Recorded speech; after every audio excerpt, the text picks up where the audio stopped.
எங்கள் ஊர் தூத்துக்குடி மாவட்டம் லாத்திகுளம் பக்கத்தில் உள்ள துப்பம்பட்டி கிராமம் எங்கள் ஊர் வந்து விவசாயமும் பனைத்தொழில் மட்டும்தான் அதிகம். இந்த ஆடி ஆவணியில் வந்து விவசாயங்கள் கொஞ்சம் குறைஞ்சதுனால அதுக்கப்புறமா நாங்கள் பனைத்தொழில் ஆரம்பிப்போம். பனைத்தொழிலில் வந்து இந்த பனம் மரத்துலேருந்து உள்ற பழத்தை எடுத்து நாங்கள் விதையாக போட்டு பனங்கிழங்கு இப்போ நாங்கள் எடுத்துக்கிட்டு இருக்கோம். மார்கழி தையில் வந்து நாங்கள் இதை பனங்கிழங்கை வந்து நாங்கள் கொள்முதலுக்கு எடுப்போம். எடுத்துகிட்டு நாங்கள் போனோம்னா மார்க்கெட்டு அருப்புக்கோட்டை, லாத்திகுளம், சாத்தூர், கோவில்பட்டி இந்த மாதிரி வெளி மார்க்கெட்டு தான் எட்டு போகும்போது எங்களுக்கு வந்து வேனு இந்த மாதிரி கார் இந்த மாதிரி ஏதாவது பிடிச்சி எட்டு போகிறனால எங்களுக்கு டீசல் செலவு சம்பளம் எல்லாம் போக எங்களுக்கு பெருசாக நாங்கள் எட்டு போகிற எங்களுக்கு ஒன்றும் கையில் நிற்கலை. அதனால் இது கவர்மெண்ட் வந்து நியாய விலை கடைக்கு இந்த வர்ற தைப்பொங்கலுக்கு நியாய விலை கடைக்கு அவங்களே கொள்முதல் பண்ணி எடுத்துக்கிட்டாங்கன்னா எங்களுக்கு கொஞ்சம் உரியது ஏதாவது கொஞ்சம் கிடைக்கும்.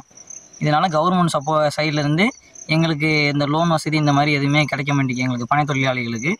அவங்க வந்து கவர்மெண்ட்டு கொஞ்சம் பார்த்து பனை தொழிலாளிகளுக்கு ஏதாவது லோன் வசதி ஏதாவது கொஞ்சம் கிடைச்சா நல்லாயிருக்கும்.